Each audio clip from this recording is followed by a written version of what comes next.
All right, so Matt, I don't know if you heard about this, but the guy who invented the wind chill factor died today. He was 95, but he felt 85.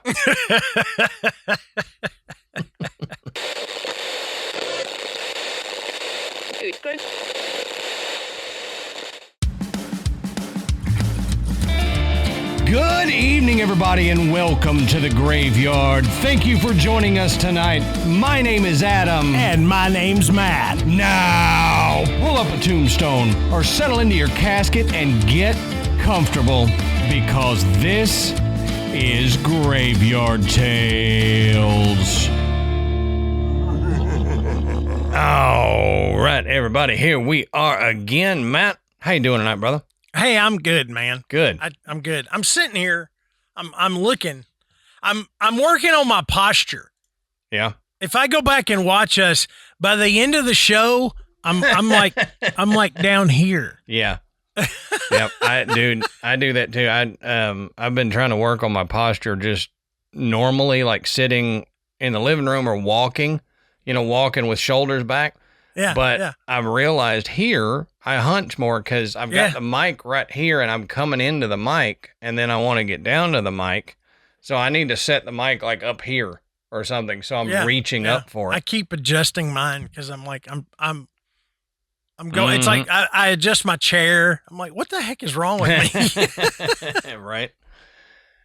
So real quick, we want to say, go check out patreon.com/Graveyard Tales. You can sign up to become a patron.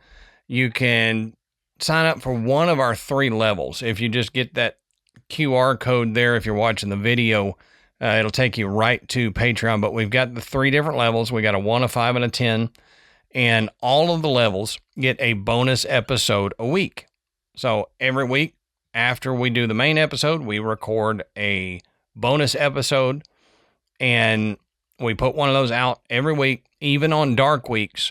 Occasionally we miss one due to unforeseen circumstances, but otherwise every level gets a weekly bonus episode. Then if you move up to 5 and 10, you get the weekly bonus, plus you get the ad-free audio and video versions of the show if we have an ad. Then if you move up to the 10, you get all of that, plus you get our second show, Side Quest, which we record every week as well. And that's a totally different take for me and Matt. It has nothing to do with Graveyard Tales. Sometimes it crosses over with a topic that might be done on Graveyard Tales, but very rarely does that happen. Most of the time it's a trivia game that Matt has, or I'm telling Matt a historical story or a survival story or something like that.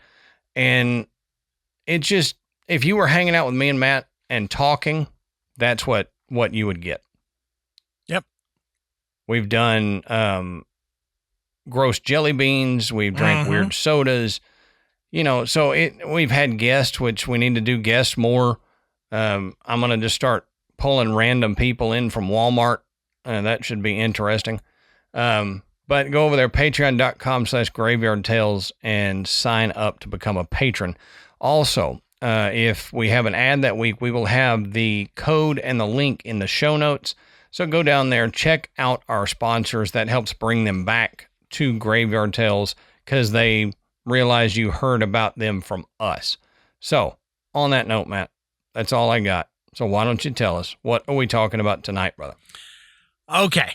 So tonight we're talking about another haunted place, and it's probably somewhere you wouldn't expect. You see it in movies, couples rowing little boats, kids feeding ducks, rich people jogging in $600 shoes. There's a guy playing a saxophone while there's another guy painting himself silver, and he stands completely still. Look, this is New York's backyard, okay? But here's the thing. It gets really weird at night. And, not, hey, there's a raccoon looking at me funny, weird. It gets weird in the way that all of Manhattan suddenly goes quiet. I mean, you are standing in the middle of one of the loudest cities on earth, but somehow all you can hear is wind in the trees and footsteps behind you that may or may not belong to anyone. Mm-hmm. And the deeper you dig into the history of where you are, the more you start to realize that this place may actually be one giant ghost story disguised as a park. Right. Because underneath all of this beautiful scenery, there are buried communities. There are forgotten graves, murders, suicides, drownings, hidden caves, displaced families, and so many strange stories. It'll make you wonder what exactly is going on here. So tonight, Adam and I are going to take a walk through Central Park after dark. Yep. And honestly, the next time you go, you may think, maybe I shouldn't wander off the path. Yeah, right. So with all places like this, we really have to look at the history, and the history of the land that is now Central Park plays such a pivotal role into why people may be having paranormal experiences in Central Park at night. So, Adam, tell us about the history of Central Park in New York City. All right. So as we always say, go check our sources down in the bottom of the show notes.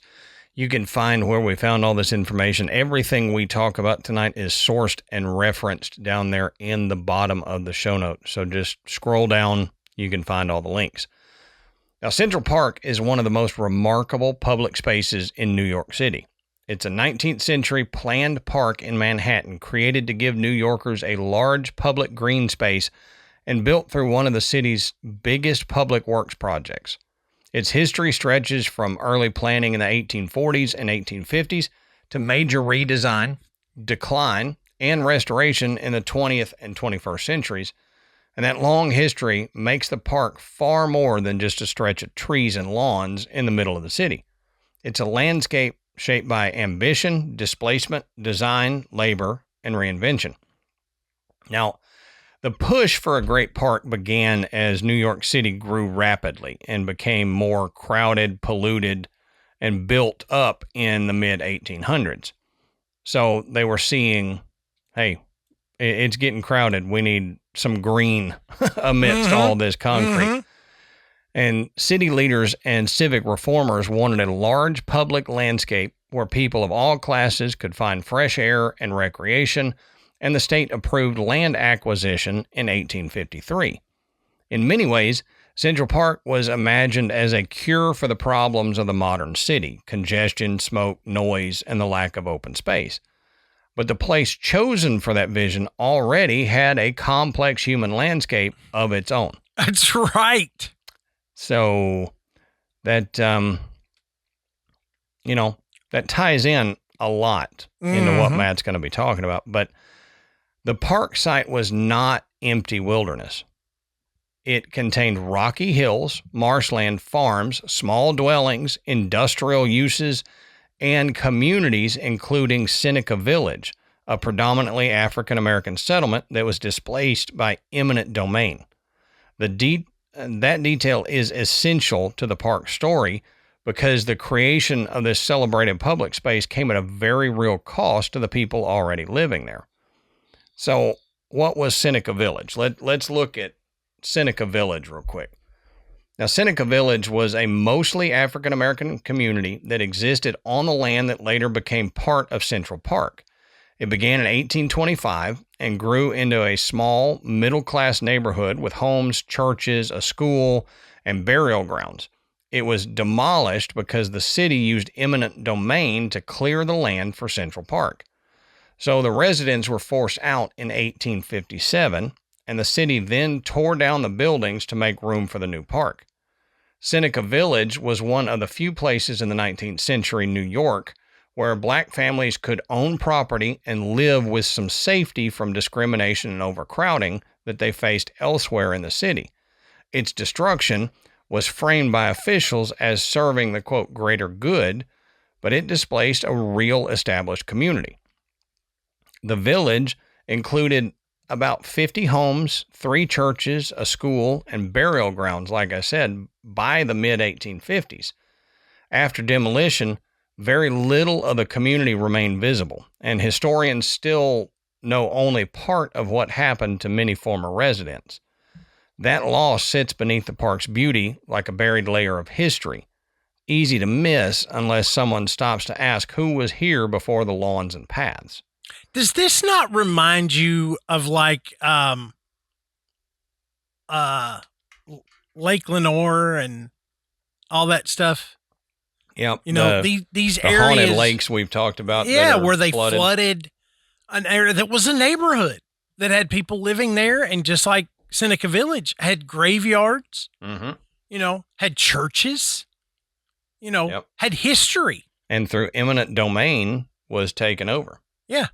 Yeah. I mean, it's not water in this case, but I mean, it's a public park, but it's the same principle there. Yep. You know, you're space. right. There's history buried underneath there. Mm-hmm. Now, the design and construction began after a design competition produced the winning plan by Frederick Law Olmsted and Calvert Vaux. Now, Matt, I don't know if you remember that name, Frederick Law Olmsted, but we have talked about him before in previous episodes. He's come up. But their greensward plan, quote unquote, shaped the park into a pastoral landscape of winding paths, lakes, meadows, bridges, and separated circulation routes for pedestrians, carriages, and horseback riders. So construction began in 1857 or 1858, depending on whether you count early work or the full build-out. Now, the construction effort was enormous. Workers moved millions of cubic yards of stone, earth, and topsoil. They planted hundreds of thousands of trees and shrubs, and they built roads, arches, and bridges by hand. Many laborers were immigrants, and the project eventually cost far more than originally planned. Shocking, huh? Mm-hmm. That a government project It's a common theme, right? Yeah. Every time we get a government project, it's like, oh, well, it's way more than we thought it would be. But Now, Frederick Law Olmsted, I said we talked about him before, but we didn't really go into him much, so let's go into him. He was an American landscape architect and reformer, and then Calvert Vaux was an English-born architect and designer. So together, they created the winning plan for Central Park called the Greensward Plan. Olmsted became famous for helping define landscape architecture in the United States, while Vaux brought architectural skill and design experience. Their partnership began when Vaux invited Olmsted to join him in the Central Park competition, and they later worked together on other parks and urban plans. So their design vision was to make the park feel like a natural, peaceful escape inside a growing city. They wanted a landscape with winding paths, scenic bridges, lakes, meadows, and carefully framed views that would separate people walking, riding, and driving, so the park felt orderly and restful. A major part of the idea was to hide crosstown traffic on sunken transverse roads, so the park could stay visually continuous instead of being split up by streets. That approach was considered innovative and became one of the defining features of Central Park's design. Crosstown traffic. That's one of my favorites. I love that song. Well, I find it interesting because here in Texas, we've done sunken roads for like the toll roads and the HOV lanes and stuff. They've gone down and above. But I remember when they were building it, they started building these things before I moved to Tennessee. And then when I came back, they were done building these underground roads. Mm-hmm. And Tennessee doesn't have those. No. You got through mountain roads. Yeah, right. Blast a hole through a mountain. But so coming back to these underground roads, it was crazy. It was innovative. It really helped congestion.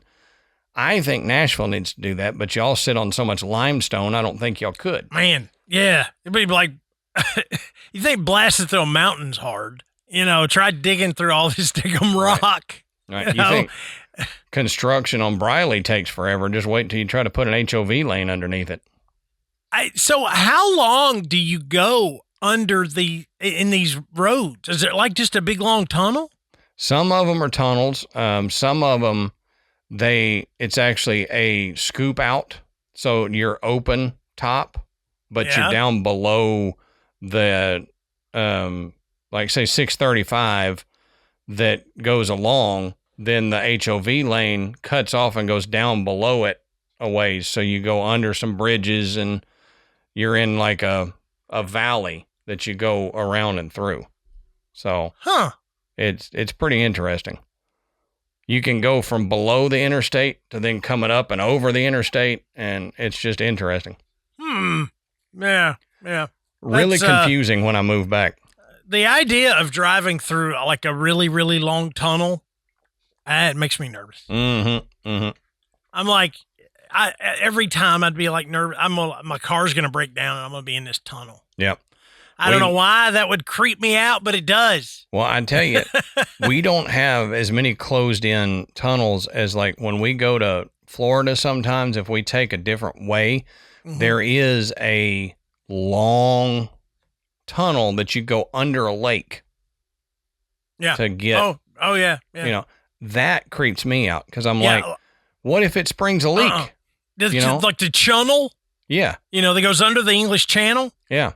What if it springs a leak and I'm stuck in here in traffic and it starts flooding? Yeah. If there's traffic going that way, I won't take that road. And you know what's weird about me though? Is like long bridges. I'm fine. I don't know why. Like that bridge that goes into Tampa. Oh yeah. That crazy long bridge. No problem. You need to go, the one in... Don't put me under anything. Yeah, the one in Louisiana, it's like a mile long. Yeah. Mile or 2, I don't know. Whoever lives in Louisiana, let me know how far off I am. But it goes forever. And that was creepy the first time I got on it. Because I think about running off the side into the lake. Somebody comes and hits me and knocks me off into the lake. Yeah, I never thought about that. Now, thanks. You're welcome. If I got to worry about it, so do you, brother. Now, their work at Central Park shaped later parks and park systems, including projects in Brooklyn, Buffalo, and elsewhere around the country. So the basic idea of a designed urban refuge from city stress became one of their most important legacies. Central Park was not just a park. It became a model for how a city could carve out calm, beauty, and public access inside the pressure of dense urban life. Now, the first sections opened before the park was fully finished, with the lake among the earliest features accessible to the public. By the early 1860s, much of the park south of 72nd Street was complete, and the park was already becoming a major public destination. So Central Park was heavily regulated in its early decades. Rules restricted activities such as large gatherings and casual commercial uses, reflecting an effort to preserve a controlled, quote, improved landscape rather than a free-for-all commons. Even so, it became widely used for strolling, carriage rides, skating, rowing, and concerts. By the 1870s, the park was nearing completion, and it had already become an important symbol of New York's civic ambition. Over time, however, its use became more democratic, and working-class New Yorkers pushed for broader access and amenities, including Sunday concerts, playgrounds, and additional recreation features. So new features continued to appear throughout the end of the century and into the 20th century, including the zoo, playgrounds, and other facilities that moved the park away from a strictly picturesque 19th century design toward a more active urban park. Central Park went through cycles of alteration, neglect, and restoration. And in the 1930s, under Robert Moses, the park saw major changes, including new playgrounds and landscape interventions that reflected modern recreation planning. After World War II, the park remained central to city life, but increasingly suffered from deferred maintenance vandalism, and fiscal strain, especially during New York City's broader urban decline in the mid-20th century. Well, by the 1960s and 1970s, Central Park had deteriorated badly in many areas. So in response, citizens and civic leaders helped create the Central Park Conservancy, which became the key force in restoring and managing the park in partnership with the city. That restoration revived lawns, structures, paths, trees, and landscapes, and it helped turn Central Park into the heavily maintained, world-famous urban park that it is today. So now it receives tens of millions of visits a year and remains one of New York City's defining public spaces.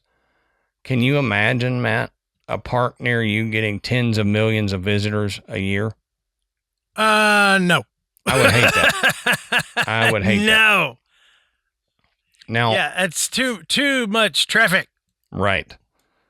But that's the thing about Central Park. On the surface, it's one of the most famous green spaces in the world.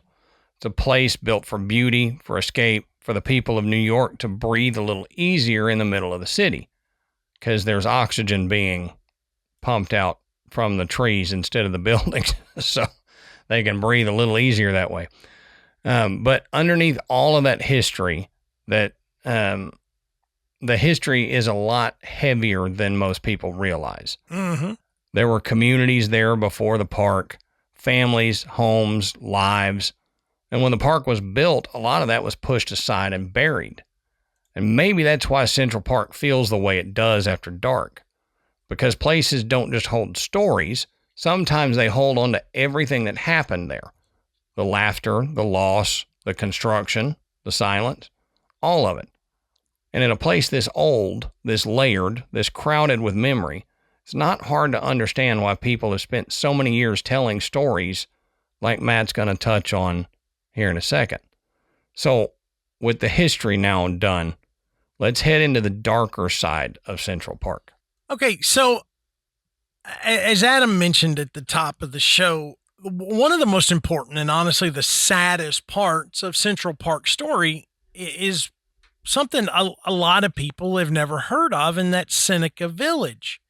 I mean, there was a community of people there. And I mean, it's not just a few scattered houses. This was a real neighborhood. Mm-hmm. And a large portion of the residents were free African Americans, which was especially significant in the mid 1800s because property ownership could actually grant black men voting rights in New York at the time. So this was critical. These weren't squatters. Mm-hmm. These were landowners. These were families. These were people building lives. And then New York decided that they wanted a giant park. And suddenly the people living there just kind of became inconvenient. And as Adam said, they used eminent domain to force everybody out, demolish the neighborhood, and really erased most traces that it had ever existed. But then you find out that there were burial grounds there too. And depending on which historian or researcher you listen to, there may still be graves underneath parts of the park today.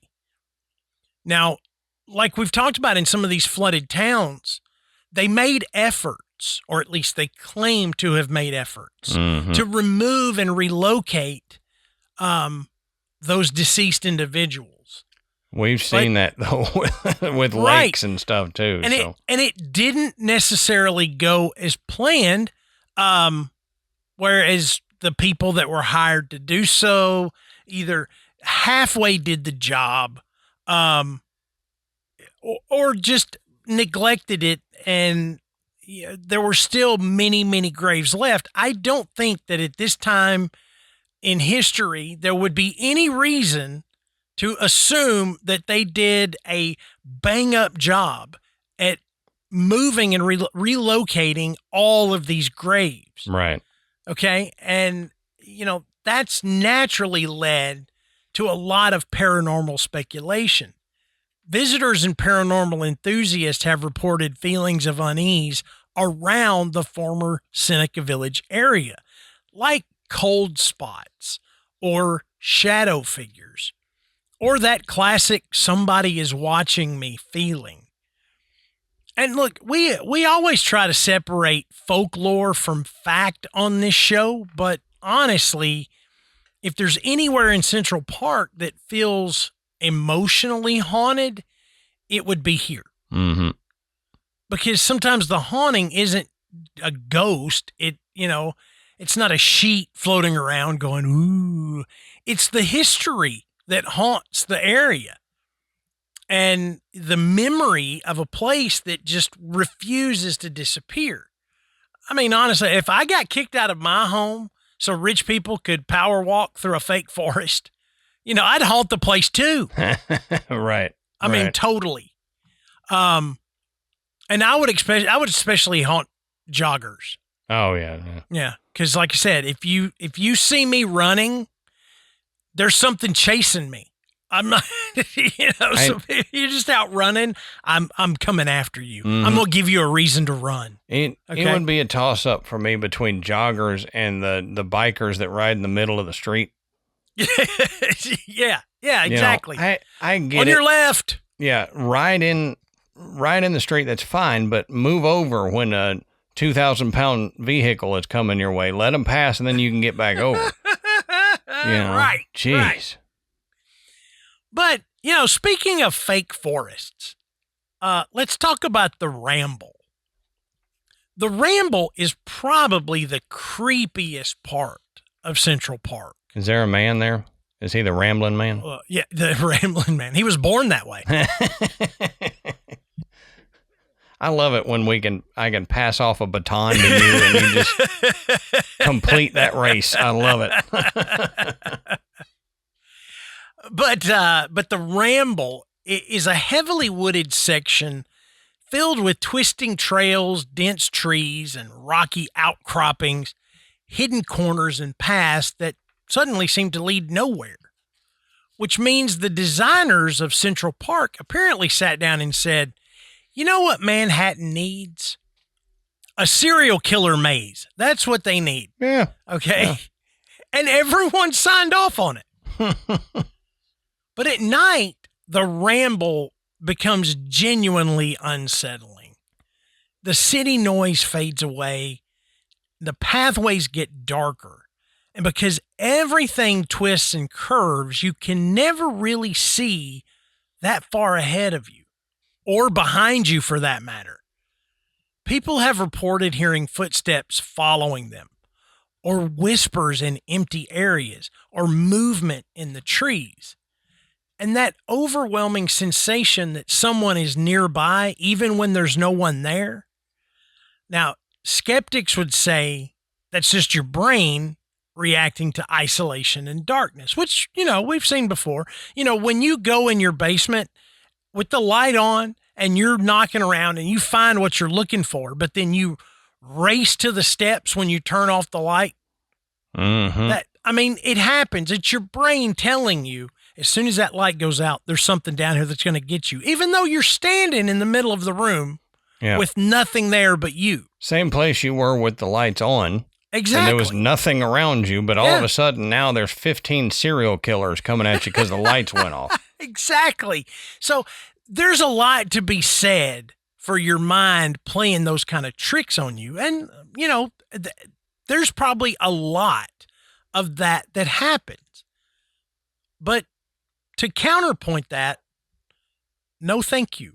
Okay? I don't like that feeling, and I certainly don't like that feeling in public, and I don't want to feel that feeling in a dark park in the middle of a bustling city that I can't seem to hear anymore. Right. But when you learn about one of the strangest hidden features in Central Park history, then it really kind of gets to you, and that's Ramble Cave. Also known as Indian Cave, apparently during construction, workers discovered this natural cave and decided to incorporate it into the park, which honestly, that sounds pretty cool. Until you realize this cave quickly became associated with robberies, assaults, disappearances, suicides, and all sorts of disturbing incidents. No thanks. Yeah. Look, I don't wander into caves when I'm out in the middle of, nowhere. No. Why would I think a cave in the middle of Central Park would be any better? Exactly. It is a cave, okay? Right. It may not be a bear in there, or it may be a bear. It could be. It's New York. You never know. But it could be anything. I mean, right. And you don't know. I mean, I'm more afraid of humanity than ghost or nature. Exactly. Is that a ghost or is that a guy wearing a sheet? Right. I'm not so sure which is scarier. Yeah, I'd rather see the ghost than just some dude. If there's just some dude walking around wearing a sheet, we got problems. Yes. You need to run from the man wearing just a sheet. If y'all have seen that guy, you don't talk to that guy. You go the other way. Yeah. If he's on your side of the street, you cross the street. Uh-huh. Well, there's Sheet Boy again. Let's move. Oh, but hey, he's wearing a fitted sheet today. That's even worse for some reason. But, because of all of this, Ramble Cave, the city eventually sealed it shut in the 1930s. In the 30s. Yeah. It was, imagine what it would be like now. Oh, jeez, yeah. Yeah. I mean, it would be crazy. I think it's called Ramble Cave because they knew we were going to ramble on about it for way too long. Yeah. So when a city permanently seals a cave that's inside a park, my immediate assumption is, well, something horrible definitely happened there. There's literal bodies buried in there if they sealed it. That's it. It can't be good. Whatever. No. It cannot be good. No. No one seals a cave because everything was fantastic. Right. This is a great place. Let's seal it. Yeah, we sealed this cave because morale was just too high, Yeah. And of course, once you permanently close a creepy cave in the middle of New York City, ghost stories immediately explode. Well, yeah. Yeah, people started claiming strange sounds could still be heard near the sealed entrance, like voices, crying, and movement underground. And whether any of that is true or not, the idea of a hidden sealed cave beneath Central Park is already creepy enough on its own. Okay? Yeah, we can still hear Fitted Sheet Boy down in that cave. That's right. Sounds like he's got the no pee liner under that. It's crinkling a lot. Yeah. Oh, then there is Belvedere Castle, which sounds fake because it kind of is. It's basically this Gothic-looking miniature castle sitting on top of Vista Rock overlooking the park. And during foggy weather, it looks like Dracula's summer home, okay? Especially at night. Now, Belvedere Castle has become attached to one of Central Park's most famous ghost legends. The lady in, I'll give you 3 guesses and the first 2 don't count. White? White. Yeah. Yes. The lady in white. Witnesses describe seeing a pale woman in old-fashioned clothing wandering near the castle or drifting through the nearby wooded areas before vanishing. Pretty classic ghost stuff, okay? Yeah. And look, normally I would roll my eyes at a little woman in white story because every haunted location on Earth has one. Yep. America has so many ghost women in white wandering around that apparently no woman in history ever died wearing literally any other color. Okay. Yeah, it seems that way. Yeah. Why don't we have ghosts in sweatpants? Okay. We will in 20 years. Yeah. Ghost Steve in cargo shorts, you know, we get that question. You think about it and you're like, nah, but people ask that question. Yeah. Why are ghosts always in Victorian clothing? Why are they always in this old English garb or pioneer or a Civil War uniform? I guess because it just takes a long time to, become a ghost. Well, it might take that long before you can appear solidly enough where people can see your clothes. Well, so in 20 years, we're going to have people ghosts in Walmart in pajamas. Yeah. Yes. Yes. That's it. I mean, the modern fashion, it's going to take a few more years before that appears in Ghost. Cause I mean, look, I've seen the handbook for the recently deceased, it's pretty thick, and I'm sure that you got to get at least 3/4 of the way through it before you figure out, oh, this is how you actually do this and can make yourself appear. So that ghost on a skateboard wearing Vans and a hat backwards, that's going to take a while. Yeah, right. And if you're waiting on that guy to read that book, it may take even longer. Oh yeah. Okay. He's too busy hitting the streets and skateboarding down Central Park in areas he wasn't allowed to when he was alive. That's exactly it. Yes. No skateboarding. I was like, man, you know what?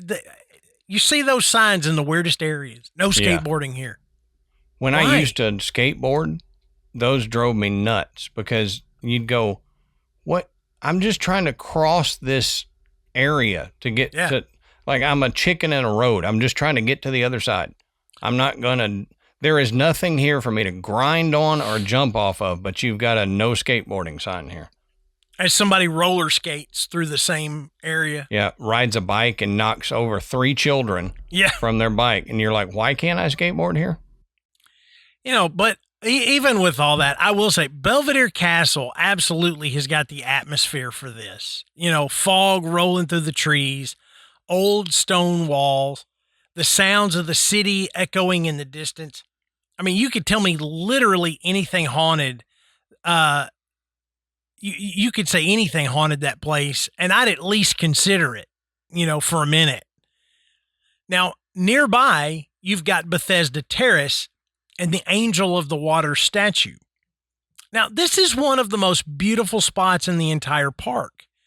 But like many beautiful places in New York, it has a weird undercurrent to it.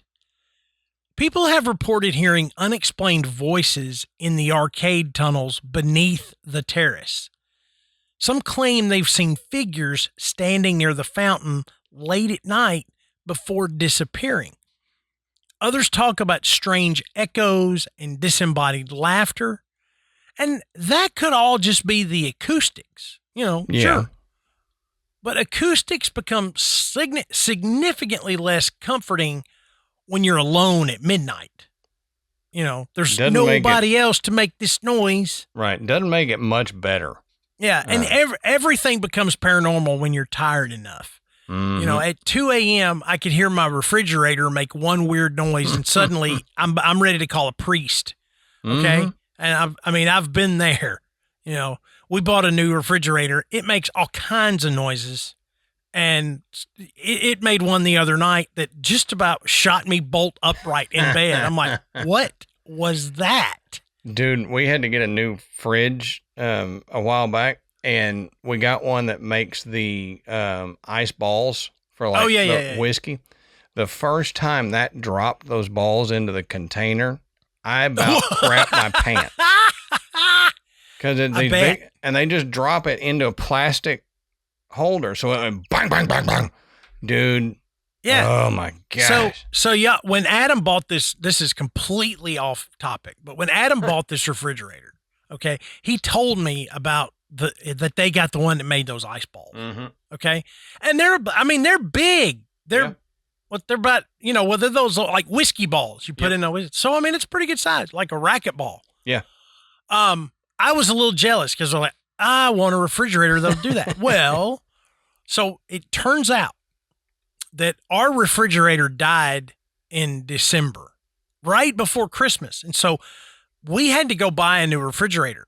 And I'm texting him as we are looking. Now, as really the sole man in the house, because Brooks got no say in the refrigerator. Right. He wasn't there. Nobody was interested in his opinion. I knew that I was outvoted. Oh, okay? Yeah.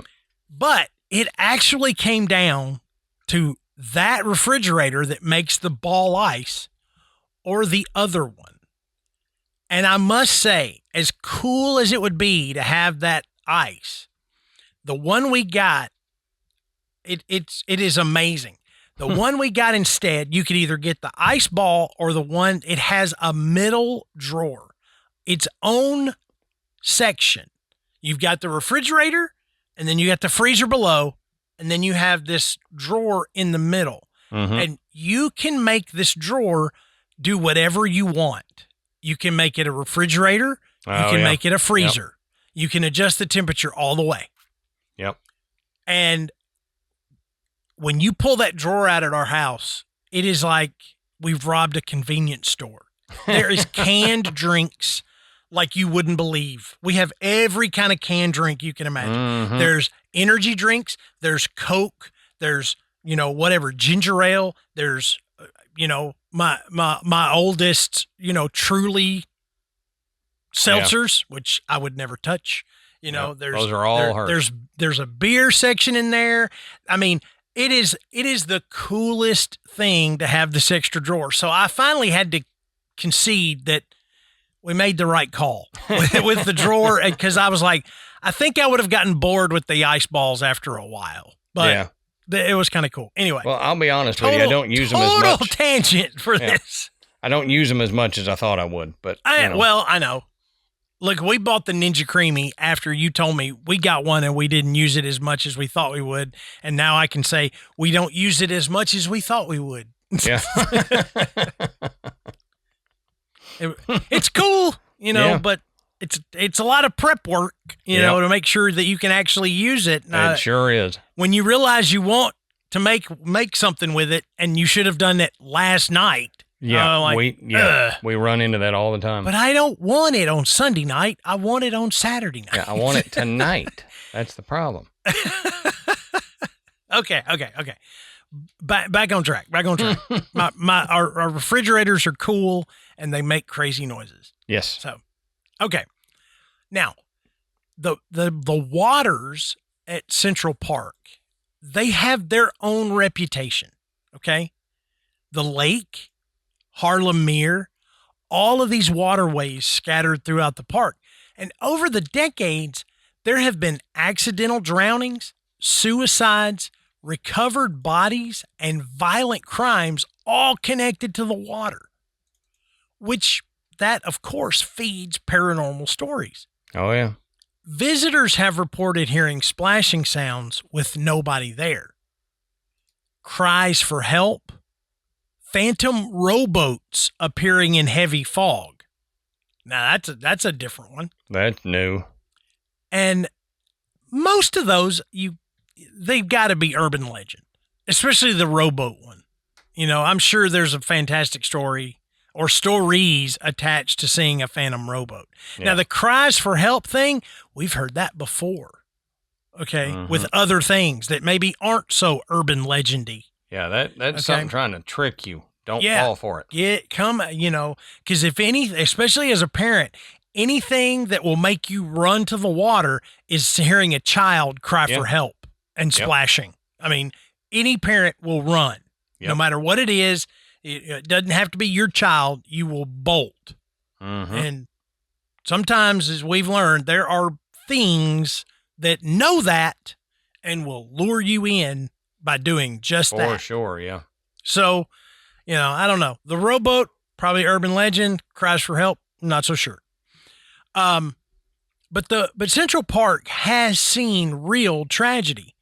And one of the most infamous cases happened in the 1980s with the murder of Jennifer Levin by Robert Chambers, the so-called preppy killer.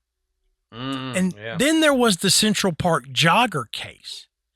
and another horrifying murder involving a teenager named Michael McMurrow, whose body ended up in the lake.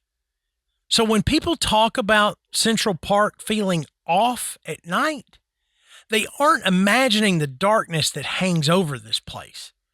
A lot has happened here. A lot. And parks are weird like that. I mean, during the daytime, they absorb life. And at night, they seem to remember death. And then you've got one of my favorite legends in the park, the Ghost Skating Sisters. Oh, I like it. Yeah. This story says two Victorian-era sisters, often called Janet and Rosetta Vandervoort, still appear during winter near the ice. Witnesses supposedly see them gliding silently together before vanishing into mist or snowfall. Now, is that true? Probably not. I like it, though. Honestly, I love it. I mean, that's great. I mean, that is an absolutely great story. Mm-hmm. Because compared to all the murders in darkness, it's oddly beautiful. I mean, like even the ghosts in Central Park are a little classy. You know, you don't get chains rattling. You get synchronized paranormal figure skating, you know. That's really cool. New York ghosts are fancy. What do you say? Yeah. I would love to see that. I know that would be an incredibly cool thing. And you somebody ought to make there. a hologram of it. Yeah. You know, and project it out there during the wintertime. It'd be neat. You're just sitting there on randomly a park bench put out there. and yeah.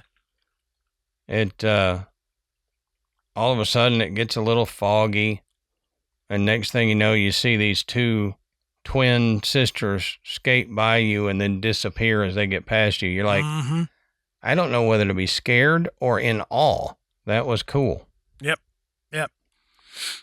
And finally, there's something that is psychologically strange about Central Park itself.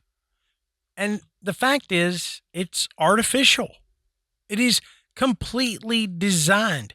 Every path, every hill, every lake, every tree placement. The park was engineered to feel natural, which means in a weird way, Central Park is kind of an illusion. Mm-hmm. It's manufactured wilderness, a dream version of nature sitting in the middle of one of the busiest cities on earth. And maybe that's why ghost stories thrive there, because Central Park feels disconnected from reality. I mean, I've thought that before. You've seen it in the movies and you see it in photographs, and you look up and you're looking at, you know, $1 million apartments overlooking the west end of the park. And you look down and you see a vast meadow surrounded by trees. It's this really bizarre juxtaposition of, you know, supreme city life with this oddly pastoral imagery right below it. Yep. I understand, you know, that idea of this is just manufactured nature, you know, right outside. But, yep. But you know, cool. it's manufactured very well. Yeah, it is. It looks, I mean, if you didn't know the story about it, you would think everything just built up around it and they just left that alone. Exactly. So. Exactly. But that's not the case. And it really does seem disconnected from reality, especially at night. So you step off a Manhattan sidewalk and you walk 20 yards into the trees, and suddenly it feels like the city vanished right behind you. I mean, it is the perfect environment for folklore, for ghosts, for stories, for your imagination to start asking uncomfortable questions. Manufactured time slip, basically. Exactly. And if millions of people walk through one place carrying grief, fear, loneliness, violence, hope, tragedy, and memory for more than 150 years, maybe some of that sticks around. And maybe that's what a haunting really is. Or maybe it's just raccoons. I mean, in New York, honestly, it could go either way. Giant New York sewer rats. Who knows? Yeah. But what do you guys think? I mean, there has been a lot of tragedy and loss and emotion that has occurred right on the land where Central Park sits. And I would dare say that a lot of people that aren't, familiar with New York, actually knew the story of Seneca Village. I didn't before I read this, I didn't did the research here. I didn't realize that that's how Central Park came to be. No. It's not something that's really discussed, but it is a strange bit of history when you consider that all of that, all of those families, all of those homes just went away to make room for this park. And when you're standing out there tossing a football back and forth, there 100 years, 200 years ago, somebody may have been throwing a football back and forth in that same spot in their backyard. Right. You know, and there you are in the middle of, one of the biggest cities on the planet. So there is a creep factor to that, no doubt. But what do y'all think? Do you think all of that has allowed Central Park to hang on to some of that emotion, that maybe there's, some stone tape stuff going on? Are there graves underneath the park itself that's, producing the energy that may allow for hearing some voices or hearing some cries out across the water? Tell us what you think. And the best place to do that is in our Facebook group. Jump in there. We have thousands of people sharing stories just like this, telling jokes, asking for help with paranormal problems, whatever. It's just a great community because all of us we just love talking about this wild stuff. Mm-hmm. And don't forget to check out our website, which is graveyardpodcast.com. And there you can find links to purchase Graveyard Tales merchandise. You can listen to the show and you can become a patron. And thank you to everyone who has supported the work that Adam and I do over the years. We literally, we say this a lot, it's like a broken record, but we can't do it without you. And we sincerely appreciate everybody who has donated to the show. So until next time, we'll save you a seat in the graveyard. See you soon.